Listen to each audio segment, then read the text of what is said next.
is my Week 2 NFL predictions. Starting things off with the Giants at the Washington football team. Now, Taylor Heinicke is going to be starting for the Washington football team in limited action that he's played dating back to last year. Obviously, the playoff game against Tampa Bay, last week against the Chargers, he looked pretty good to me. And here's the thing about this game. Washington has a running game, they have a decent offensive line, and they have at least one weapon in Terry McLaurin. You could argue Logan Thomas is a second weapon. Daniel Jones is a turnover machine. Kenny Golladay, to me, is not a number one wide receiver. The Giants are by far the worst unit in all of football in their offensive line unit. This should be a game won in the trenches, and even with Taylor Heinicke, which I think Washington will actually be better with Taylor than they will with Ryan Fitzpatrick. Now, does that mean I think Taylor Heinicke is going to be good? Do I think Washington's going to be good? No, but I think they're going to turn the ball over less with Heinicke, which will give them a better chance to win football games. I will take Washington, and as well as in my best bets here, I'm going to weigh the points here. I'll take Washington minus 3.5. I think they win by at least a touchdown tonight when you're listening to this podcast. Of course, I am recording on a Wednesday. Next game, we got the Texans at the Browns. Now, the Browns are favored by 12.5. We all know how this game should go. I'm picking the Browns at home. Former Browns starting quarterback Tyrod Taylor is the starter in Houston. Houston's going to be able to run the ball with Mark Ingram and Philip Lindsay, but as long as you take away Brandon Cooks, they really don't have any other weapons. I don't know how this Houston defensive line is going to be able to stop the Browns' running game and passing game. Browns should be able to score a lot of points. I'm taking the Browns. I'm not going to bet on the minus 12.5 because that's just a lot of points.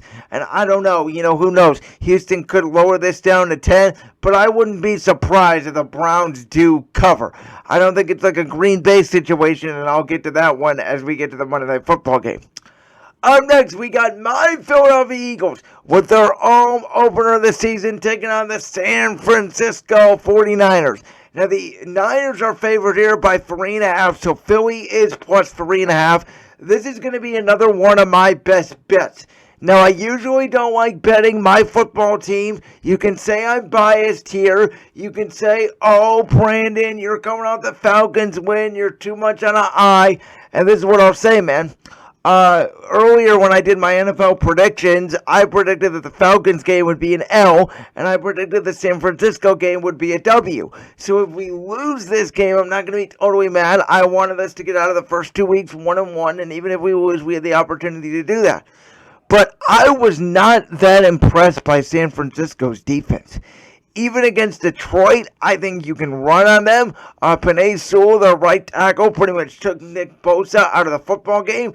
They really didn't stop Jared Goff all game long. Now, while Jimmy Garoppolo was comfortable, Detroit doesn't have nearly the pass rush that the Philadelphia Eagles have. And I'll tell you what, last year on a Sunday night, a bad Philadelphia Eagles team went into San Francisco and won.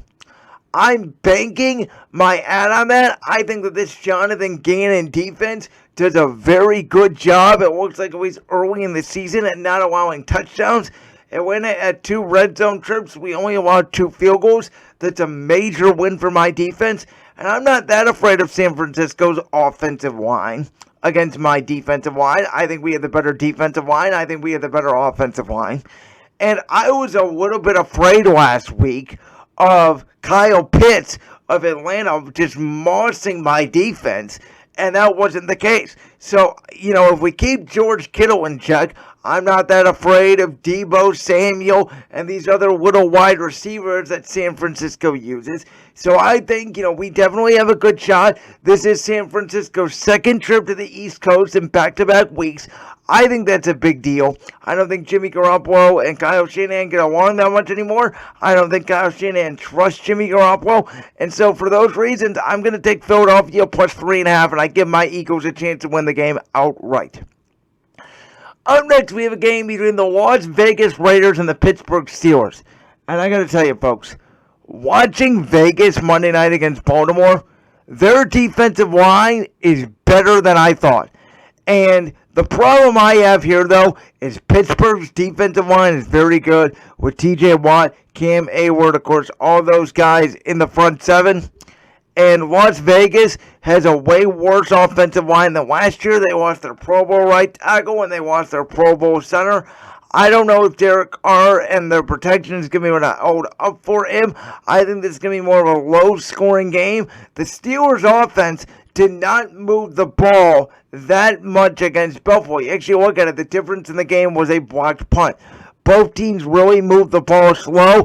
I didn't think Pittsburgh looked that impressive to me. We're going to see what they do in the run game with Najee Harris. I mean, he played every snap last week, but he wasn't effective. And so Pittsburgh in their home opener, I'm going to predict them to win. The spread is Pittsburgh -6.5. I'm not going to touch it, but I would say that Pittsburgh wins this game, but who knows? I think Vegas could cover. I'm not going to touch the betting there. Next game. This is a very tricky game to me. The Denver Broncos going to Jacksonville to take on the Jaguars. Now, both of these teams to me had two surprises in week one for different reasons. I did not expect Denver to look that good against the Giants, and I didn't expect Jacksonville to look that bad against Houston.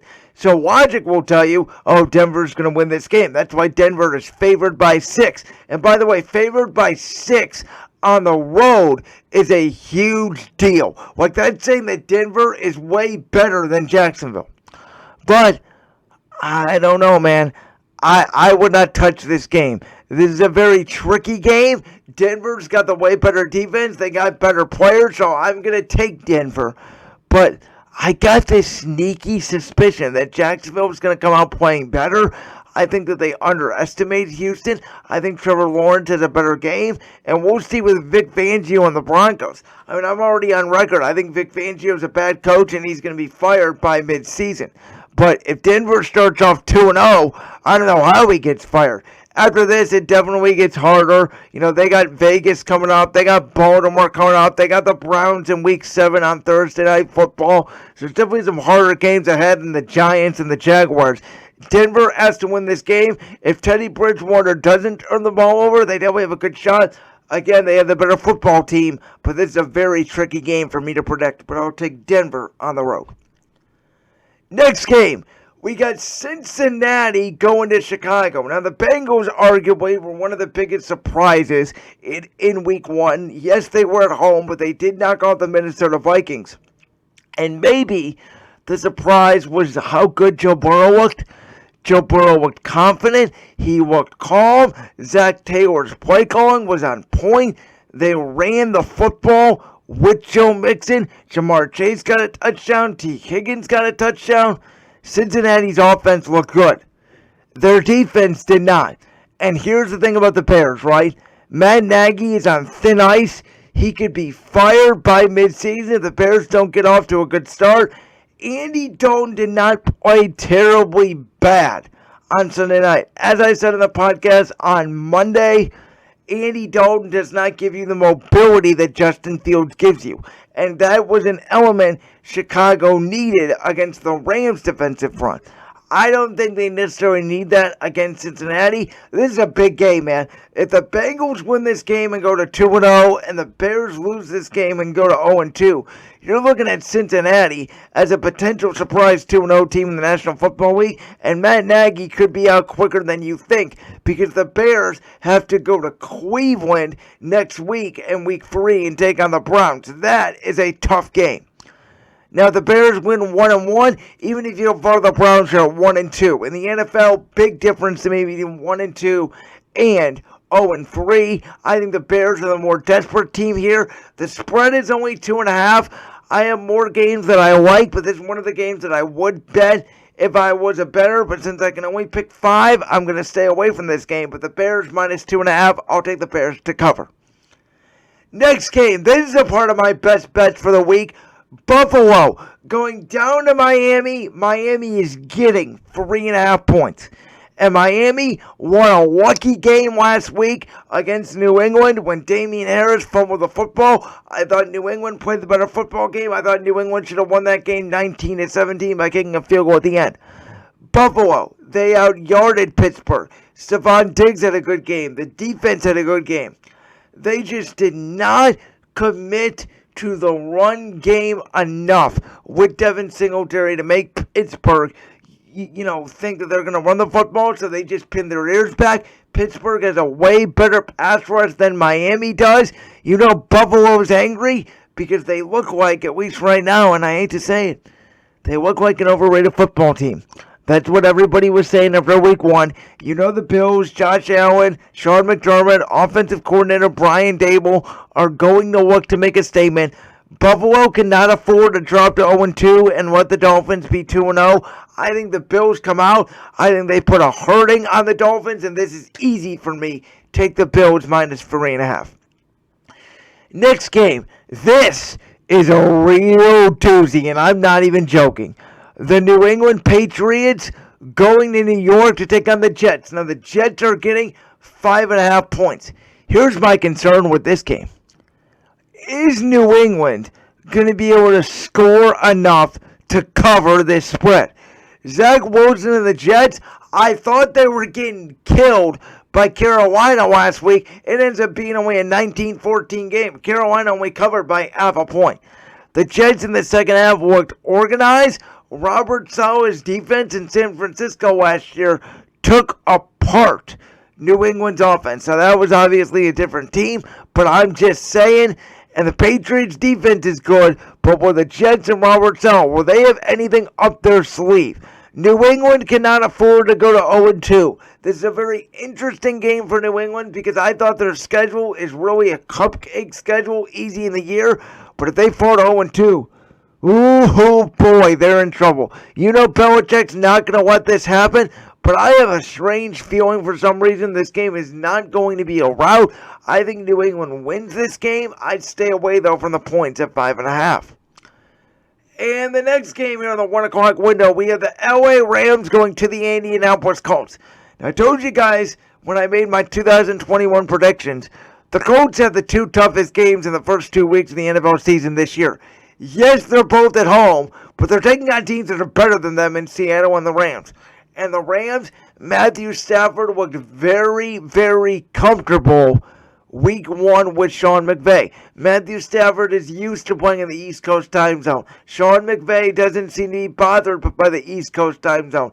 I think Aaron Donald and the Rams defensive front disrupt Carson Wentz, who doesn't have a lot of weapons besides Michael Pittman right now, that I think Jalen Ramsey can take completely out of the game. I like the Rams here. I'm not going to take the points, but if I had to guess, the Rams cover. If this line went down to 3 or even 2.5, it's an easy bet for the Rams for me. I think they're just the better football team. Now, up next, the final 1 o'clock game here in the window. The New Orleans Saints are at the Carolina Panthers. Both teams are 1-0, and this is a real fascinating game because I thought the Saints would get blown off the field by the Green Bay Packers week 1. I thought Green Bay had the better offense. They had the better defense. I thought Jameis Winston had no other weapons besides Alvin Kamara with Michael Thomas out. And what do you know? Jameis Winston completes 70% of his passes and throws 5 touchdowns and no interceptions, and the Saints look amazing. Here's the problem. When you blow out a team like that, generally the next week you come back down to earth. So we're about to see if that was just an emotional game where Aaron Rodgers usually struggles in Florida. The Saints playing for all the New Orleans natives affected by the hurricane. They were emotional. They play with pride. And we're about to see if they come back down to earth against the Panthers. I didn't think Carolina looked too amazing against the Jets. I thought they could have easily put them away, and they didn't, and that concerns me a little bit. But if Carolina is going to take the next step with quarterback Sam Darnold, running back Christian McCaffrey, all the defensive players they drafted, including great safety Jeremy Chin, if they want to take the next step at home here against the Saints, they have to bring the Saints back down to reality. They have to win this game. I like the Washington game a little bit more than this game, but I was debating between the Giants at Washington and the Saints at the Panthers to put in my best bets. I really, really, really, really, really like Carolina plus 3.5. I just like Washington a little bit more at minus 3.5, but I think the Panthers are going to win this game, and I think the Saints come crashing down to earth. Up next, we have the Vikings at Arizona. Now, I have Arizona here at -4.5. I think this is an easy cover. Again, if I didn't like more games this week, I would have bet this game as well. The Vikings, I said it going into the year, the Vikings are overrated. I don't buy their revamped secondary. I don't buy their revamped defense. I don't buy Kirk Cousins. And Arizona, to me, is one of the most underrated teams in the National Football League. DeAndre Hopkins, A.J. Green, Rondale Moore, Christian Kirk, James Conner, Chase Edmonds, all offensively. Chandler Jones, 5 sacks last week. Who on the Vikings going to block him? J.J. Watt on the other side. Arizona at home. Cliff Kingsbury is very good early in the year. He's clever. And when Kyler Murray is healthy, he is easily a top 10 quarterback in the National Football League, if not top 5, top 6. I love Arizona here, -4.5 against the Vikings. Next game, we have the Tennessee Titans at the Seattle Seahawks at -5.5. And I got both these teams right last week. I got both of these teams dead right. I said Seattle was going to go into Indy. They were going to win. They were a part of my best bets. I said Tennessee was going to host Arizona and get blown out. I took Arizona +3. I was right on that. Those were the only 2 bets I got right last week. So, when these 2 teams match up, who am I picking? I'm picking the Seahawks. Why? Because I still don't think the Tennessee Titans believe what they are. They still want to become a running football team with Derrick Henry.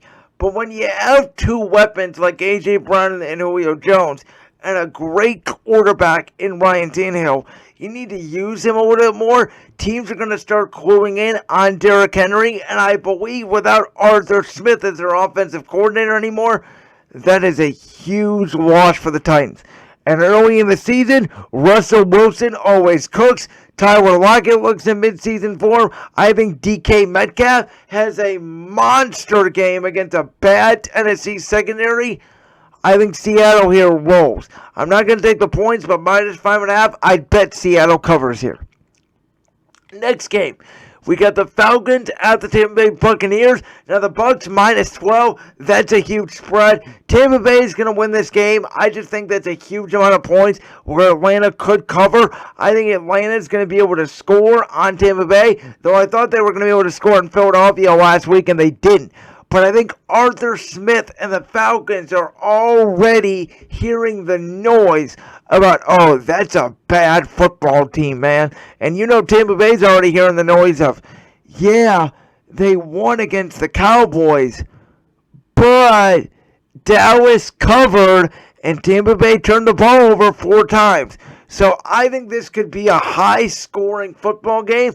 You know, if you have Calvin Ridley in fantasy, I would start him. If you have Tom Brady, if you have Mike Evans, if you have Chris Godwin, if you have Gronk, I would start all of them. If you have Kyle Pitts, I would start him. I wouldn't necessarily start Mike Davis because Tampa Bay doesn't allow rushing yards.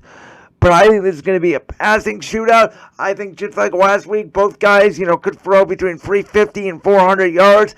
I'm not sure if Tampa Bay covers. That's a lot of points, but I'm going to take the Bucs to win the football game.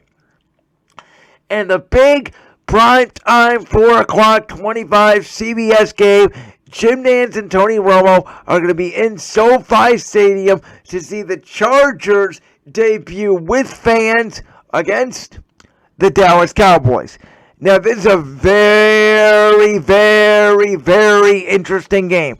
The Chargers are coming off a game at Washington where I thought they looked very, very impressive. Justin Herbert did not look rattled by crowd noise at all. He looked like a veteran. Dak Prescott, meanwhile, for the Dallas Cowboys, coming off a game against the Tampa Bay defense where he shredded them. But the Chargers have better talent on defense with Joey Bosa, with Derwin James in the back end. If they do just enough to slow down that Cowboys offense, I don't know what the Cowboys are going to do defensively. Rashawn Slater was the #1 left tackle in the league in week 1, folks. He's a rookie. He's already Joe Thomas. He did not let Chase Young by him one time. The Chargers have the left tackle right. They got the center right in Corey Lindsey. They got the right tackle in Brian Bulaga. Their offensive line is moving. They got good weapons in Keenan Allen. They have a tight end in Jared Cook. They got Mike Williams. The Cowboys may have all the weapons in the world, but La'el Collins at right tackle is suspended. It looks like they may not have Randy Gregory due to COVID issues. I don't think they put a hand on Justin Herbert. I think Justin Herbert is very comfortable. This is a close game. I could see Dallas winning this game by 3 because these teams almost seem mirror images of each other. But I'm going to take the Chargers -3. Now we get to Sunday Night Football. And we got the Chiefs on the road taking on the Baltimore Ravens. Now, in my early 2021 NFL predictions, I thought this was a game that Baltimore could win. I thought this is the year. Lamar Jackson comes back. The Ravens come fired out of the chute. They take out Vegas week 1 by running the football. Come back week 2. Take on the Chiefs, who have a hard game against the Browns week 1. Baltimore finally goes in there, wins the football game. Folks, Kansas City's too good. And Baltimore doesn't have their 2 out of their 3 corners. They don't have Jimmy Smith. They don't have Marcus Peters. Lamar Jackson looked okay throwing the football Monday night, but he did not look great. I know it's a short week. Baltimore's probably going to burn the tape, but they're coming off a bad loss. Usually that means they're going to bounce back. The issue is, though, you're playing the Chiefs. And I don't know how you have 6 days to prepare for Patrick Mahomes. I don't think they have the personnel to keep up with Tyreek Hill and Travis Kelce. Their pass rush is a little weaker as in years past. And so to me, Tyreek Hill has a big game for the Chiefs. This is a part of my best bets as well. I will take the Chiefs -3.5 against the Baltimore Ravens. Sunday Night Football. And I hope this is a good game. And really, if Baltimore wins, I'll say I was right back in August.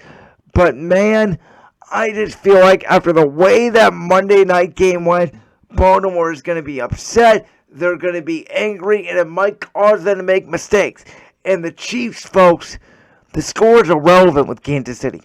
I mean, the Browns, who may have the second or third best roster in the National Football League behind Kansas City and Tampa Bay, they played a perfect first half. A absolutely, positively perfect first half. They were in the football game the whole way. And yet, in the fourth quarter, it never felt like it. Because Patrick Mahomes was just quick striking. Boom, boom, boom, boom, boom. All over the field. And if I'm Baltimore, I'm concerned about that. Again, if you have your fantasy guys, you're starting them. I think Baltimore needs to use Mark Andrews more because they didn't use him Monday night for some reason. They need to control the clock. And from what I saw on Monday Night Football, Baltimore usually runs the football up the middle. They usually don't go off tackle. So if I'm Kansas City, I'm bringing my linebackers inside. I'm forcing Lamar Jackson to throw. And as much as I hope this is a great, entertaining Sunday Night Football game without Michaels and Chris Collinsworth, I feel we may be in for a blowout in Baltimore, Maryland. And finally, Monday night, Lions-Packers. Listen, the Lions gave a great effort against San Francisco, but that was on the Niners, man. I mean, the Lions scored 2 touchdowns, got an onside kick, and forced a fumble in 2 minutes. It's never going to happen again. That was an insane game, but Detroit's better than the Green Bay's better than Detroit. Detroit's not better than San Francisco. Green Bay got blown out last week. Usually, just like Buffalo, usually when a team is embarrassed the week before, they're going to bounce back. You know everybody's saying Aaron Rodgers quit. Aaron Rodgers is over the hill. Watch Aaron Rodgers. Watch Aaron Jones. Watch Devontae Adams. Watch Robert Tonyan. Watch Za'Darius Smith. Watch Preston Smith. Watch Mike Daniels. Watch their pass rush. Get after the Detroit Lions. Watch Green Bay annihilate Detroit Monday night. It's going to be Green Bay covering 10.5. As much as what the points are with the Browns and Tampa Bay, and I didn't take those, I will take the large spread here with Green Bay. I think Green Bay annihilates them. If you have TJ Hockenson in fantasy, you better hope he gets a garbage touchdown and get some garbage points, because I don't think this is going to be pretty. I think there is real potential for both the Sunday night and the Monday night games this week to be blowouts. And to recap here, my best bets. I'm going to take Washington minus 3.5 against the Giants. I just feel like the Washington defensive line is going to overload the Giants' offensive line. I'm going to take my Eagles plus 3.5 against the Niners. The Eagles looked good against Atlanta. San Francisco's defense looked shaky against the Detroit Lions. As I said, I predicted the Eagles to win this game back in August. I predicted them to lose against Atlanta. So if we lose this game, I'm not going to be upset. But I really, really do like my chances. I like Nick Sirianni running the football with Miles Sanders, with Keenan Gainwell. I really think Brandon Graham, Frederick Ox, Javon Hargrave, who finally looks healthy, Derek Barnett, Josh Sweat, our defensive line can make Jimmy Garoppolo uncomfortable, force him into some turnovers on the back end. And this Eagles team went into San Francisco week 4 last year and won. There's no reason why we can't beat them at home. Buffalo was embarrassed last week against Pittsburgh. I think they come back. They can't afford to go 0-2 and let Miami go to 2-0. It'd be detrimental to get a good playoff spot. Now, I do think if they go to 0-2, Miami goes to 2-0, I still think that they can win the division. Because from what I saw in New England, they're not as good as I think, and the Jets stink. But I think Buffalo's the better football team. I think Josh Allen has a monster game against the Dolphins, even down in the Florida sun. I'll take Kansas City going up against Baltimore Sunday night. I just think that 3.5 point spread is too low. I think the Chiefs roll, and I think Green Bay coming off the embarrassing game against the Lions on Monday night. Come back, they bounce back, and they beat the Lions on Monday night. So again, those are my best bets. Washington minus 3.5, Eagles plus 3.5, Buffalo minus 3.5, Kansas City minus 3.5, and Green Bay minus 10.5.